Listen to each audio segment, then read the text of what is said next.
I'm Francis Seeley from GlobalNet 21, and I'd like to welcome you to this webinar. This is one of the regular webinars we do on Tuesday evenings, where we cover a whole wide, broad brush range of issues which relate to what people are doing, what good work they're doing, what people's ideas are about how we live in a century which is incredibly turbulent. And we have done many subjects, and webinars are one of the ways in which we reach people. We do other things as well. We have House of Commons meetings and other meetings. But webinars are a great way of not only reaching people in London, but outside of London and globally as well. Now, in the many topics we've done, one topic that we've done several webinars on recently is community dialogue. We've looked at how, for example, local authorities work with communities. We've looked at how people can create conversations to bring people together, storytelling to bring people together. And we've looked at how sport has been used, for example, to bring young people from different backgrounds together and then to involve their parents. Well, in this webinar, we're taking that theme a little further. And we've got Noha Nasser, who you'll see in a minute, who is passionate about building bridges between people in our community who are often divided. We live in a very divided time. There are lots of anger out there in society today. And how do we bridge that? How do we make people talk to each other who actually often feel angry with each other?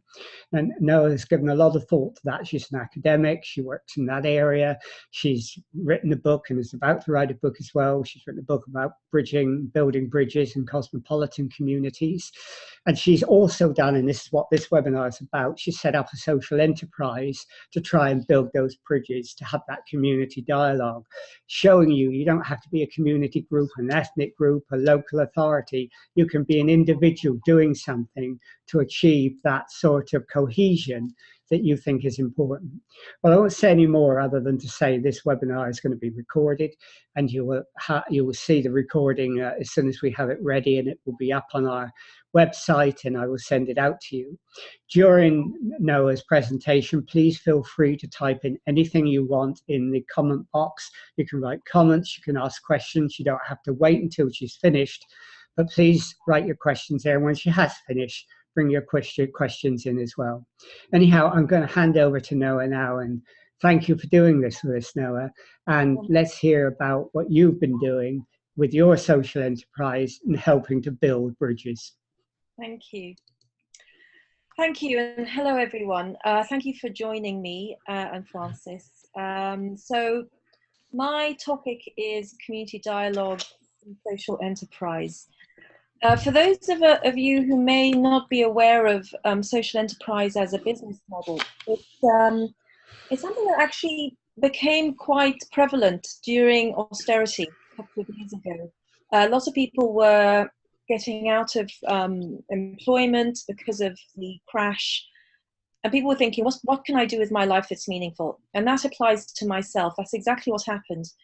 I'd spent most of my career as an academic, and I'd taken a chance, come to London on a one-year contract, hoping that it would become full-time and permanent, only to discover that with austerity, universities were becoming businesses themselves.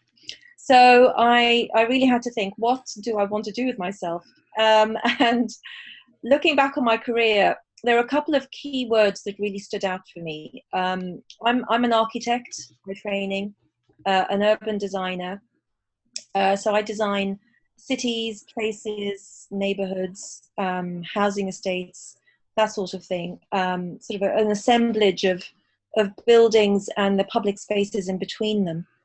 And so I'm very passionate about public space, because public space holds this democratic promise. It's a space that we all own. We can all express our identities, our feelings. You know, you think of the protests we've seen, you think of, you know, all of these marches and what have you. All of this takes place in public space, and, you know, and the Occupy movement chose public spaces that they had the right to utilize. So I was very passionate about public space. I knew that for sure. I also am very interested in cultural diversity. I myself am from Egyptian heritage. Both my parents moved to the UK in the late 60s. I was born in the UK, grew up here in a multicultural society. Britain was receiving a lot of immigration at that time and was changing quite dramatically. And I was caught up in that difficult period of getting accustomed to new faces and strangers. And then the third thing is social cohesion. And that's the other theme that I was very passionate about, is how can we build those connections between people from different communities? How can we stamp out prejudice, discrimination, inequality, mistrust, prejudice, all of these things that, you know, gives us reasons for not connecting with other people. So I looked at all of that and I set up a social enterprise, because for me, the social enterprise model, and I've got a definition here, it's a business that trades in order to tackle social problems, improve communities, people's life chances, or the environment. So it's actually it's a registered company with Companies House in the UK, but it has extra legal documents that ensure that it has a very strong social mission. I did think about setting up a charity, but the charity model is a very complex model. It has a lot of paperwork and red tape. And so the social enterprise model is much, you know, footloose. It's much more easy to manage. And for me, it was just, it struck the right balance between having my own business, but also having these social objectives. And the main idea behind the social enterprise, which is this additional legal documentation, is to prove that your profits are being recycled into your social mission. So it's providing either services, or you're expanding the work that you're doing, or you're increasing your business scope, whatever it might be, as long as it's going back into the business, you are, you know, conforming to the social enterprise model. So that's how I got around setting Mela up, and the term Mela is a Sanskrit word. It actually means a large urban gathering. It's I don't know if people are aware of the London Mela. There are Melas all around the country. These are big fairs, big festivals where people come, and it's very colourful. A lot of people coming together, having a great time. And it just, for me, had the colour and interest that I felt I wanted to create in public spaces in the UK and abroad. So what I wanted to do was just maybe show you a couple of slides about our story and what sort of things we've started doing. So if that's something you're interested in, I've just seen a question about whether we are a CIC, a community interest company, or a co-op. We're a community interest company. That's the term for social enterprise. So thank you for asking. Right, so I've said a little bit about myself. I set up my social enterprise in August 2015. So this is almost our 2-year anniversary, and it's great to be with you to celebrate that. Over the past 2 years, I've actually created a fantastic team of associates. There's 24 of us all together, and it actually represents Mela, because not only are we sort of diverse in terms of our cultural backgrounds, but we're diverse in terms of our professional backgrounds as well. So I have 24 associates. Some are from the social sciences, anthropologists, ethnographers, conflict mediators, environmental psychologists. Some are public artists, some are architects and urban designers, others are community builders, and we have some who are regeneration specialists. And so we all come together around this common interest, is how to make cities better places for social cohesion. So you can imagine the interesting conversations we have, and we meet once every 2 months, face to face. We have a lot of communication in between. We do projects together. But the intention of having this diversity was to get the range and breadth and depth and holistic approach to any one place and any one issue. And it's been the most amazing experience for me working, collaboratively in this way. So our mission is, we're committed and passionate in finding creative solutions to the design and the use of public spaces. And the intention is to strengthen and bridge cultures in these cosmopolitan spaces. And I wrote a manifesto shortly after setting up the social enterprise, which I call Bridging Cultures, the Guide to Social Innovation in Cosmopolitan Cities. And in that, I did quite a bit of research around how easy it is, in fact, to connect people. We may think it's difficult, but in fact, with very small spatial interventions, with very simple programmed spaces, we can find lots of ways to connect, whether that's through play, food, markets, performance, arts and culture. There are so many different ways that we can find our shared humanity, and we don't have to share the same language. We can actually connect on so many other levels. And so the book really is a very practical way of demonstrating ways in which we can design spaces better to make them more inclusive, to allow for things like the Occupy movement, but also how we can design spaces that just encourage more people to interact with each other, simply because they don't have high fences, or their doors are closer to each other, or they have a local meeting point in the neighborhood where they can do lots of different things and just connect with each other. So that book was really the kind of the beginning of the thinking around Mela. Now, what we're commissioned to do, there are 4 core things. One is really around intercultural strategies and policy making.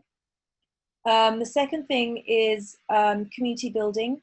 So that's right, consulting with communities, getting their views, giving them a voice, building networks, intercultural networks, that kind of thing. The third theme is how do we design with communities ways in which they can transform their local public spaces to make them more inclusive, to make them more interactive. And the fourth theme is more research-based. How can we understand the dynamics of the place, and how can we improve relationships? So I'm going to give you just a snapshot of each of these themes and some of the things we've started doing. So after I published the book, I wanted to really share this with as many cities as possible. So I started in Birmingham. I've been since to Bristol. We've done one of these Bridging Cultures roundtables in King's Cross and in Limassol in Cyprus. And essentially, what I found from the book is that you have local authorities or city governors who say, we really do want a cohesive city, but they really don't have the ability to deliver it. They can create the strategies and the policies, but they can't really deliver it. And then on the opposite side of the spectrum, you have what I call social innovators, who are doing a lot of this grassroots work. And they're working very hyperlocally because they don't usually have a lot of funding. So if I brought these two worlds together and invited to the table academics, the cultural sector, the business sector, the intention was to create new networks where people could begin to support each other in making things happen in their city. And so through all of these events, people would come together, they would brainstorm, and it would culminate in this kind of collaboration or co-production of an action plan specific to the issues of the city. And then that would be taken forward by the new network. So you can see them here coming together. And in many cases, they said they don't really understand each other's language. But that was all part of the experience, is how do we invite people who don't ordinarily mix and rub shoulders to make new connections and to start thinking collaboratively and collectively on their city and what they need to do about it to improve social cohesion in its public spaces.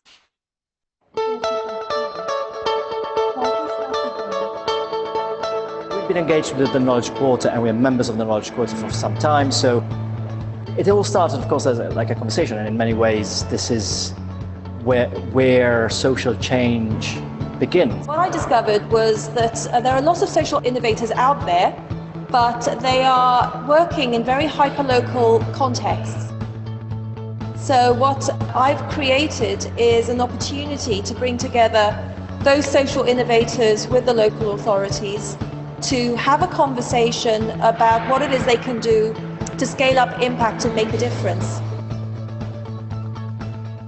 You've got so much wealth, you've got so much potential, you still have the most deprived communities on its margin. We want this Bridging Cultures event to bring all those different providers together to work towards a framework. We want to ensure that King's Cross Central has lots of new opportunity. I think the biggest difference today's making is getting people who don't ordinarily speak to each other around a table, sharing their knowledge, sharing their aspirations, sharing also their networks.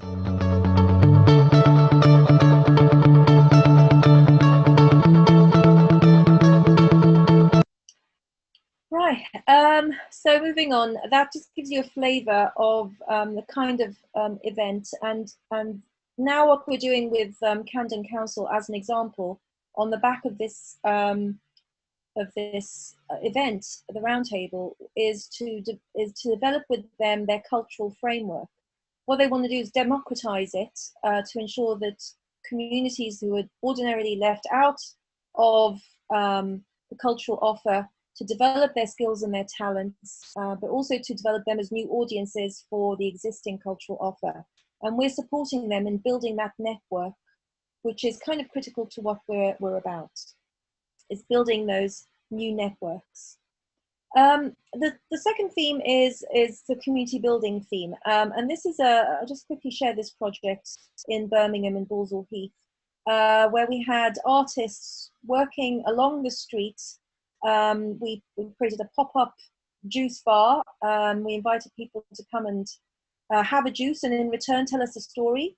Tell us about the people of Balsall Heath. Tell us about what's special about the place, what they wanted to see in the future. We had the photographer taking photographic sort of portraits of local people and their aspirations for diversity and how to live better together in the neighborhood.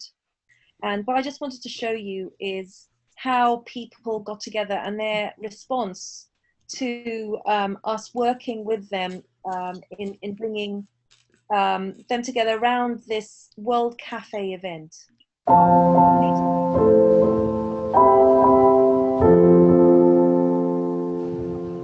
If people can come together, they realise they've got an awful lot in common. It's about getting that voice to be shared across every corner. It's those conversations that are needed so that we may understand one another.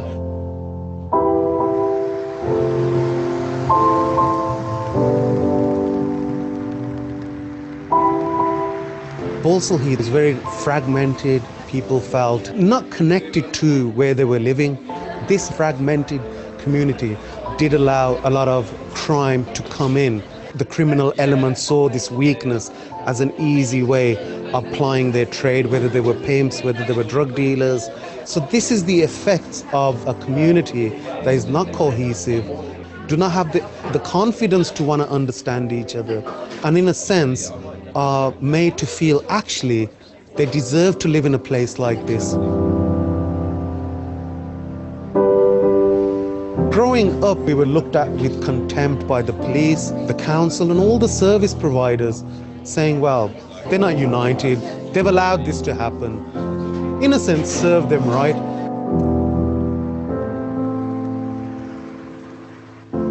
one of the challenges is to gather people's voices. You kind of want them to speak to each other so they understand there's other people there, other people who share their concerns and stuff.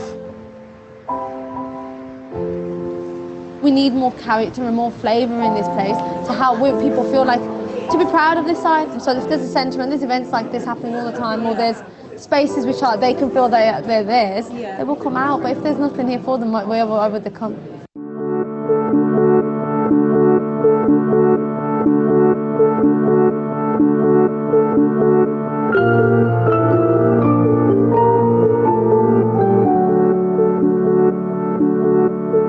The reason I started making photographs like this was to do with thinking more about the interactions surrounding photography. It's kind of nice for that to be part of the facilitation of conversations that's happened. There was so much desire to talk and to interact and to be with us and to share, and this was a way of getting people to come together from the community and getting them to listen to each other's stories. Really at the core of our practice is always to reciprocate. You can't ask someone to stand and chat with you unless you offer them something. Each of those juices, if you chose them, then we'd invite you to tell us a story about somewhere special, a person or a future for Walsall Heath.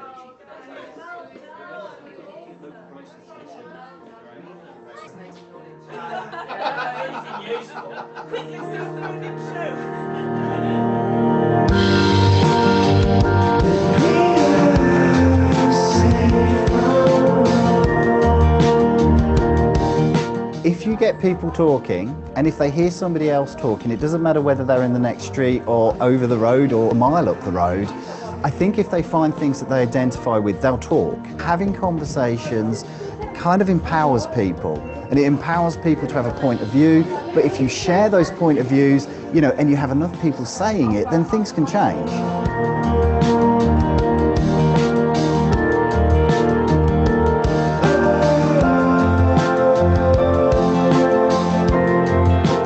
What Mela has done and the Arts Project has really kind of extracted the different personalities of Maudsley Road through its project.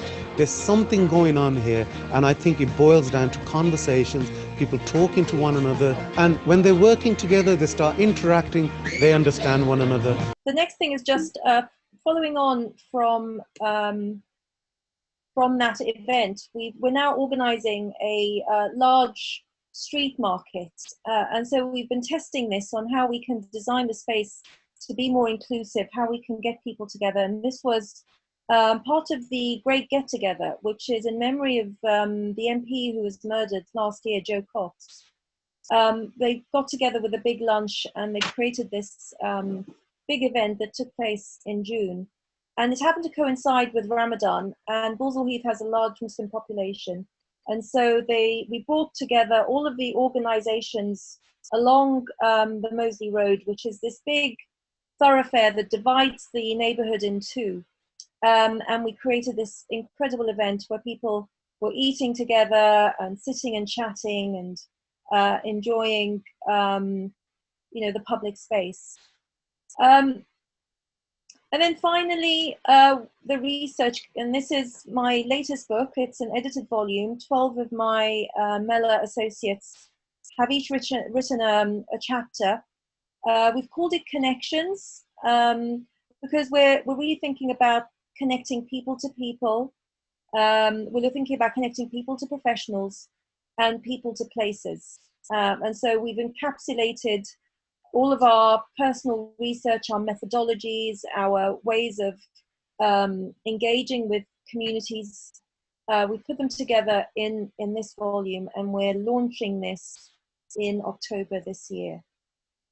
So that gives you a snapshot of some of the work that Mela is doing and how we're doing it. And I'm going to hand over now to Francis. Okay, well, thanks a lot. That was really, really interesting. So we've got some questions coming up. But what I'm going to do is bring in Fong with us, who often helps with the questions. And she's been involved with us before and has asked many questions. So welcome, Fong, and glad you're here.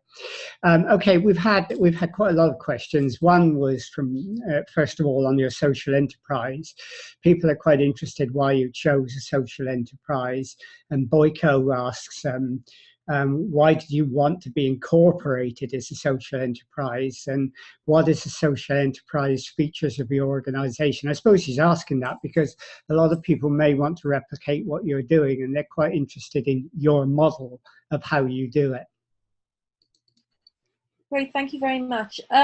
So why to be incorporated as a social enterprise? I touched on briefly because I looked into being a charity, and the charity has a lot of red tape around it. And also my relationship with the charity was going to be compromised. Either I was going to have to be a trustee, which meant that I couldn't get my hands dirty, which is what I really like to do, or I had to be a director and take, listen to the trustees and where they want to take the organization. So I had no real control over the business. So the charity model really didn't work for me. So the second best thing for me was the social enterprise idea, the community interest company, where you're registered with Companies House in the UK, but you have additional documents that demonstrate your social mission. Essentially, it was just the ability to be a company and to be the director, so both hands dirty and guiding the organization, but also that I would be doing a lot of pro bono work to support my social mission as well as paid work. It just had all the flexibility I needed. Okay, that sounds good, and I think lots of people will be interested in that. Fong, do you want to come on with any questions like the ones David asked? And while you're looking at that, Fong, before you come on and you unmute yourself, one person has asked under question and answers is, can you, Noah, put your details up, your contact details? Because I think some people would like to get in contact with you. And if you feel you want to type it in, that would be great. Deirdre Lane asked that. She says she's enjoying this a great deal. Anyhow, Fong, over to you. So Simon, he's asking about the funding model. What funding model are you using? Okay, yeah, this is one of our biggest challenges at the moment. We've been fortunate enough to kickstart our program with grant funding.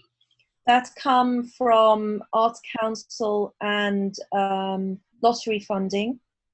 We've also put in for proposals to the Home Office around building a stronger Britain together.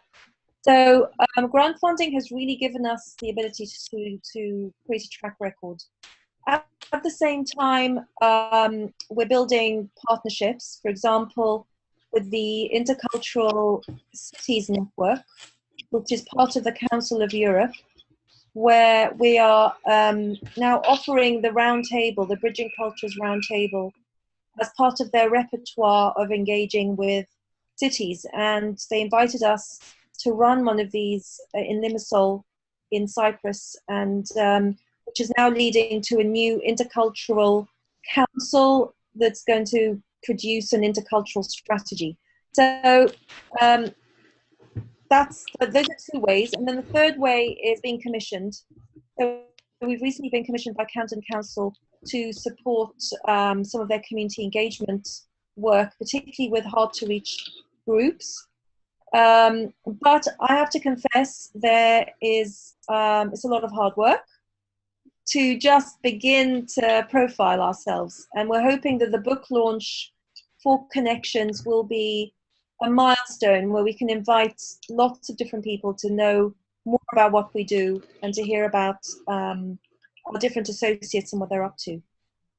Okay, David is interested in something I think that I am, and I think lots of people are. And when you do something like this, it's very exciting when it happens and people get engaged and, want to be involved. But how do you, A, measure the social impact of what you do? And secondly, how do you measure the sustainability over time? I mean, you're in there, you're gone, it's over, but is there a staying power in terms of the cohesion that you've created?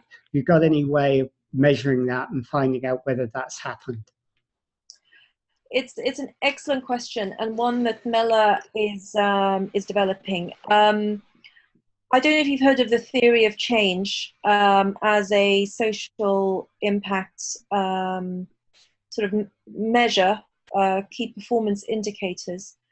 We're working through a theory of change at the moment to see what we can do in terms of measuring more accurately our impact. It's quite difficult with social cohesion simply because you don't really have the quantitative measures. It's more qualitative. And of course, as we know, relationships develop over time. So this is definitely a work in progress. It's a priority for us because we're very keen to ensure that we leave some kind of impact that we can say made a difference. In terms of sustainability, our core approach is to build the network.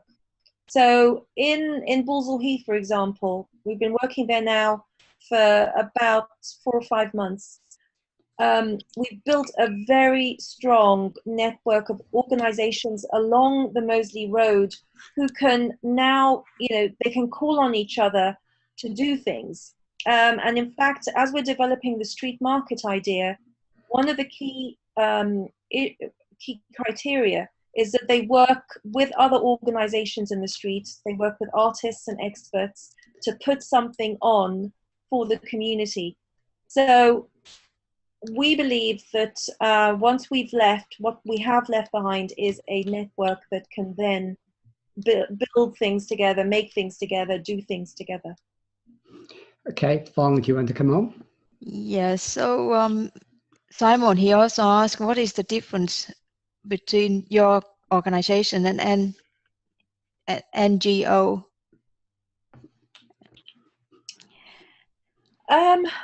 I wish I knew the technical answer to that.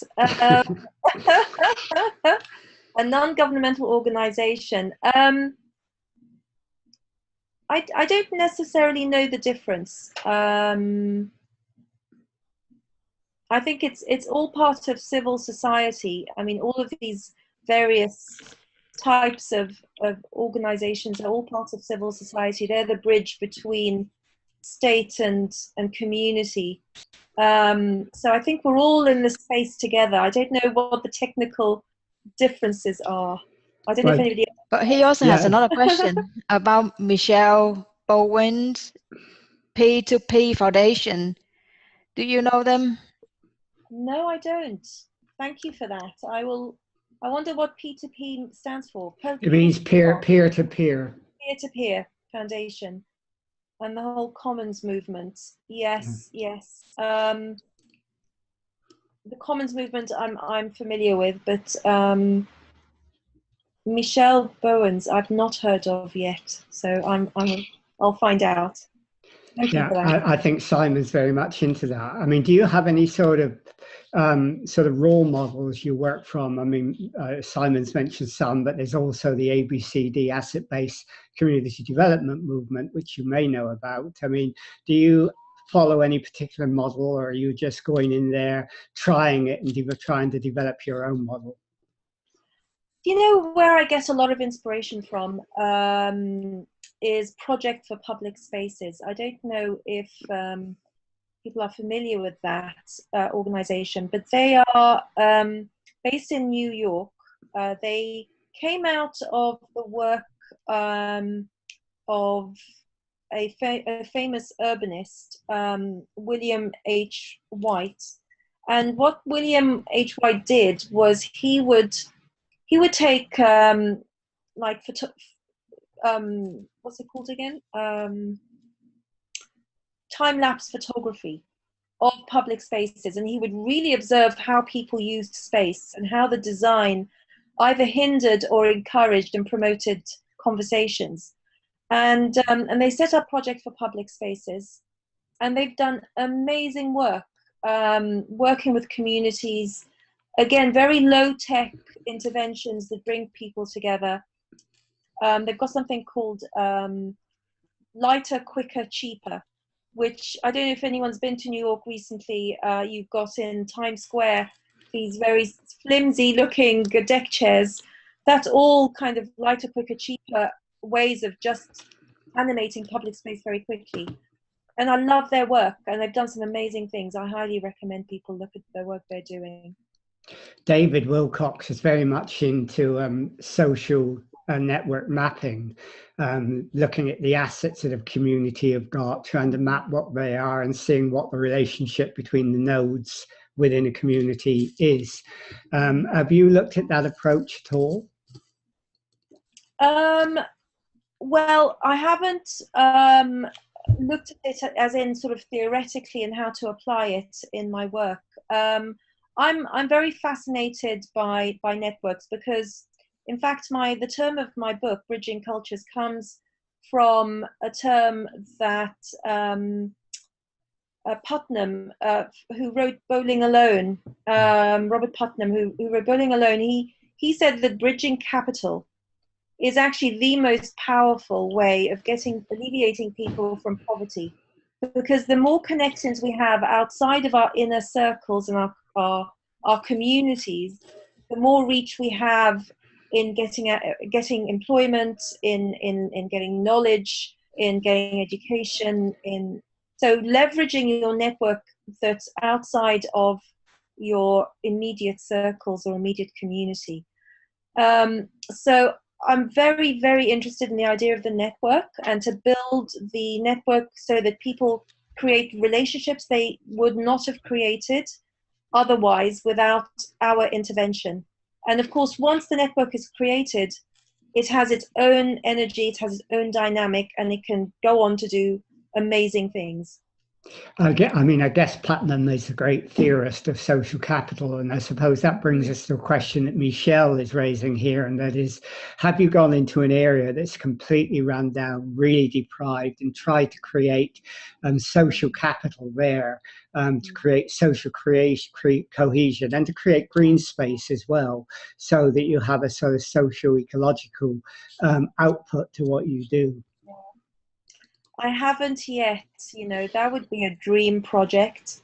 The thing about Balsall Heath, where I'm working at the moment, is it's quite deprived. It's very multicultural. It's in the city, Birmingham, so the housing stock isn't all that great in some parts of the neighborhood.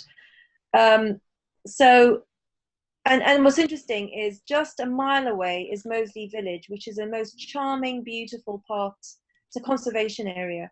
So you have this kind of discrepancy between Balsall Heath and Moseley, even though you've got the same amount of traffic. So I'm very interested in seeing how we can transform the nature of that public space. But I think what Michelle's referring to here is more building the social capital to go with the transformation of public space. I haven't had an opportunity to do that yet. If anyone has a project they want to work on, please knock on my door. Okay, Fong.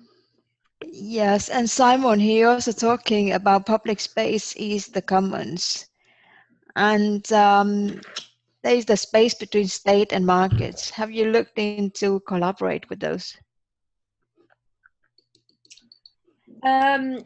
Well, I'm focusing a lot of my attention on public space because, as I said at the beginning, I have a romantic view of public space as this democratic space where people can express themselves and their identities, and they can claim that space when they want to express themselves.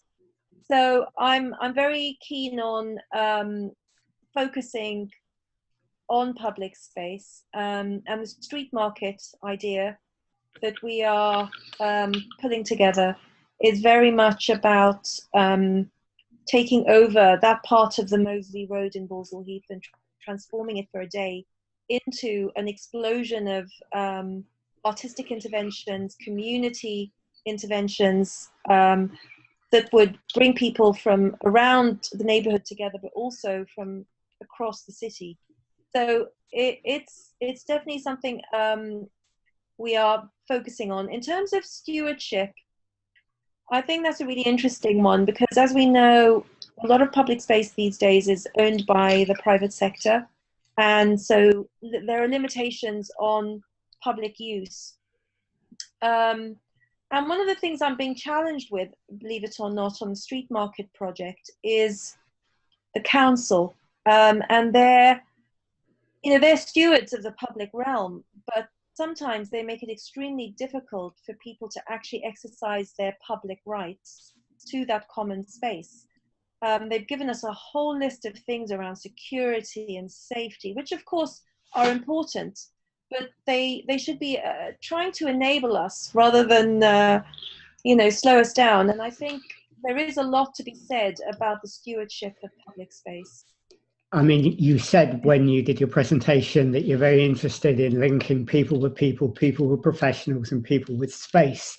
Now, you just mentioned one of the problems you're having with some professionals, like in local authorities. They don't always provide the sort of help that you need, the enabling that you need to do the work that you want to do.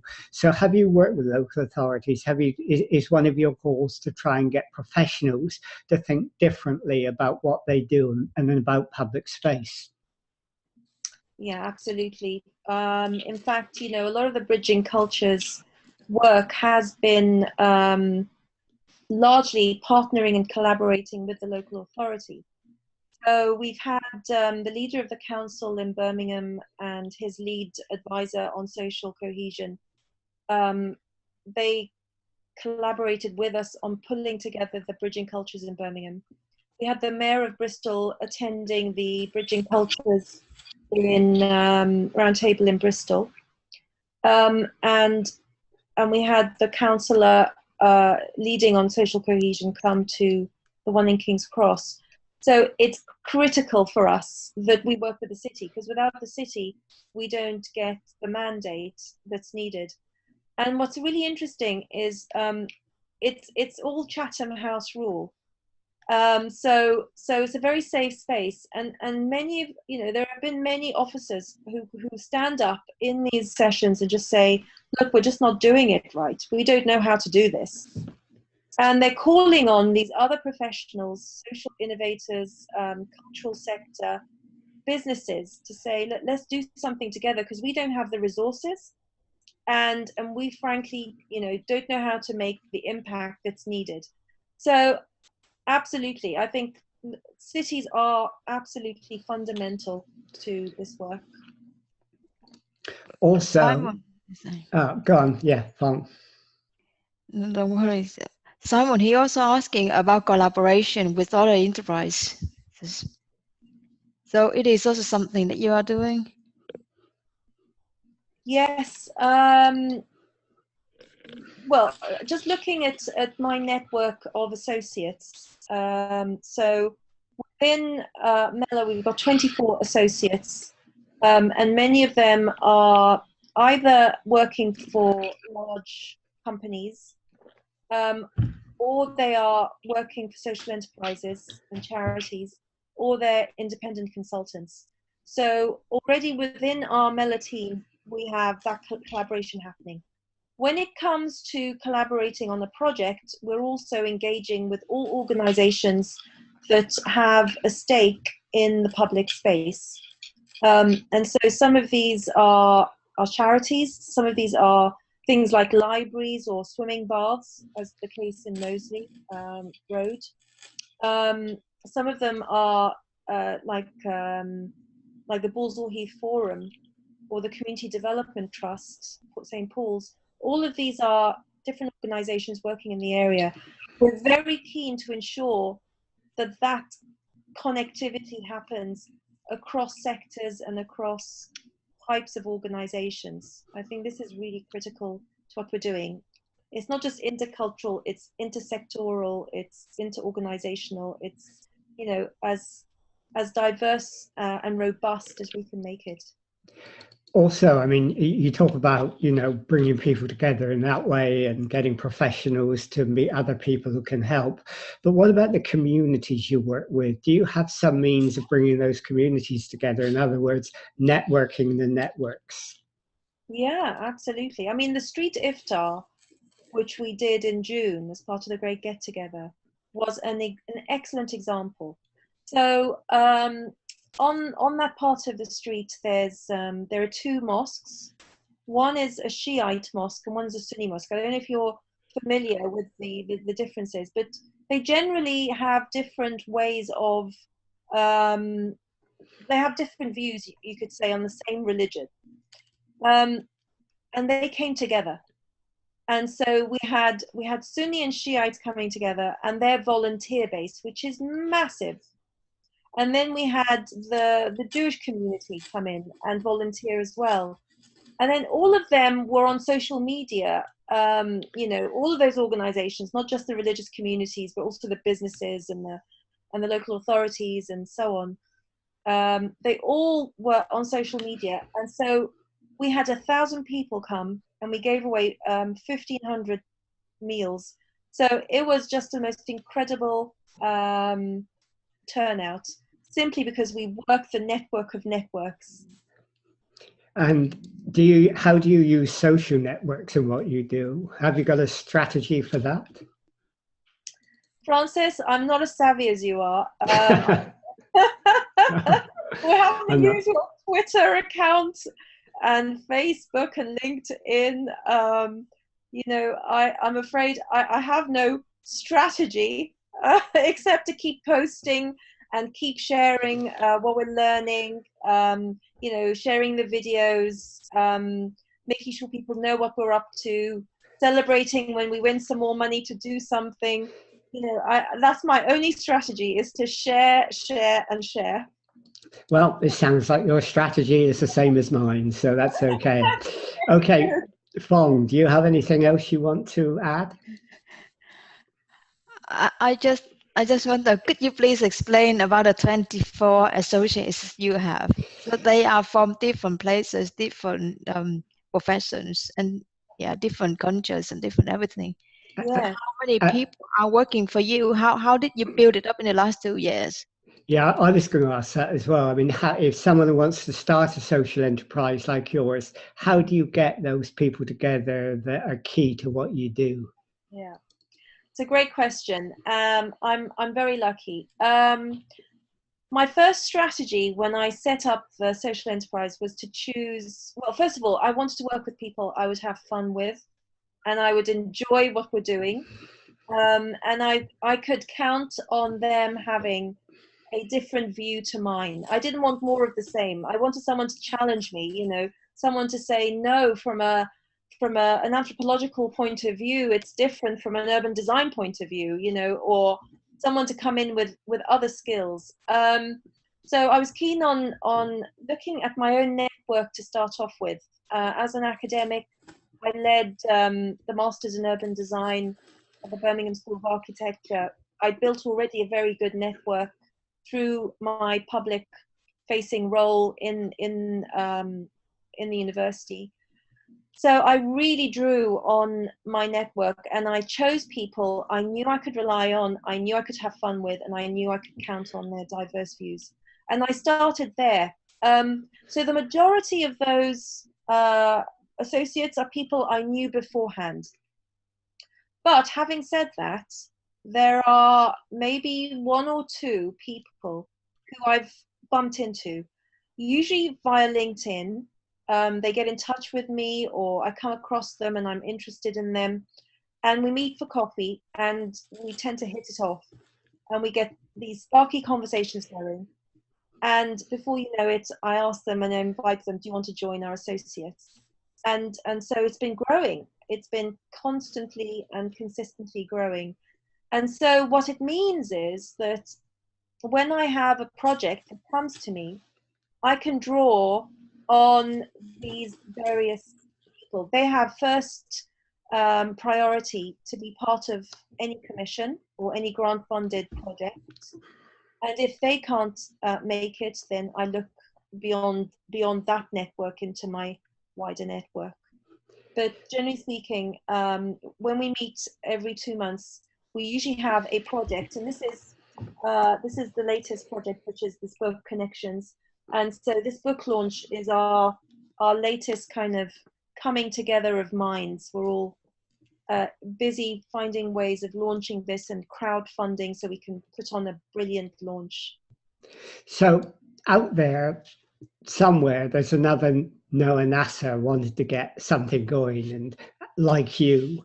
But you know, how do you sort of put your toe in the water? I mean, how did you find your first group to work with? Someone wants to do something like you. They've got some associates, people who they can trust, but they don't know where to go to start their first project, because what you do is fantastic, but it's quite ambitious, and you know, some people wouldn't know how to start. So how did you start? What was your first one? How did you begin it all?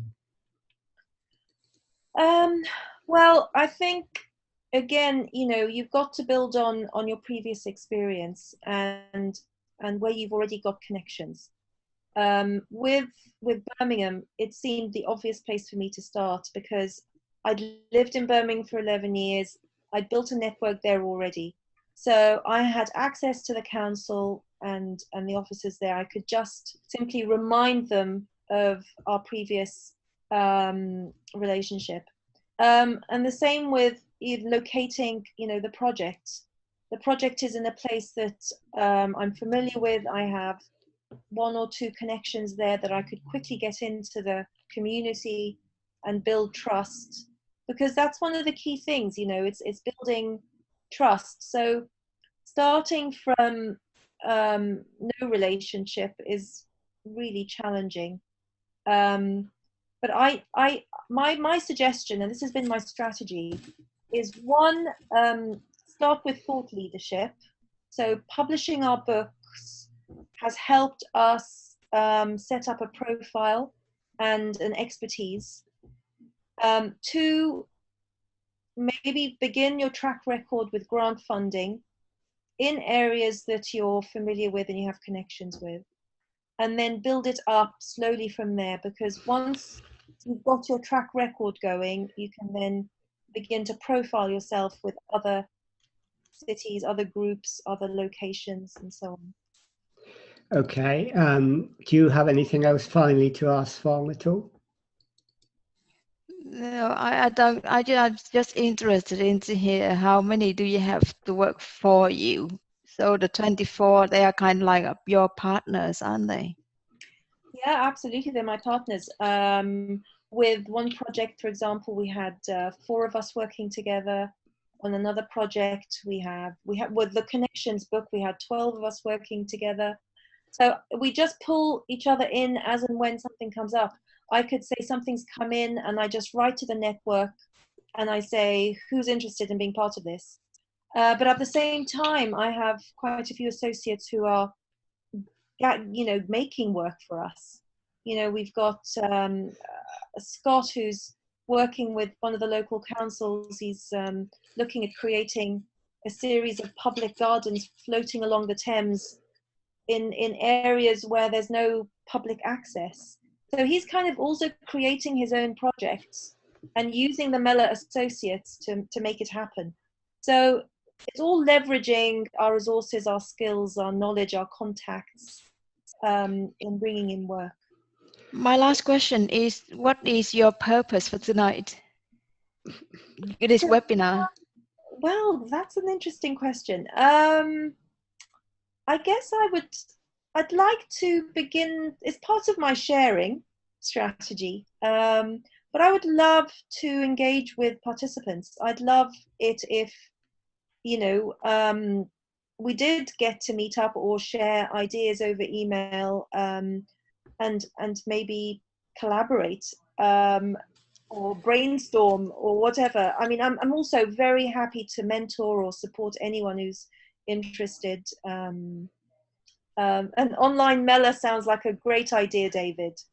I'm liking it already.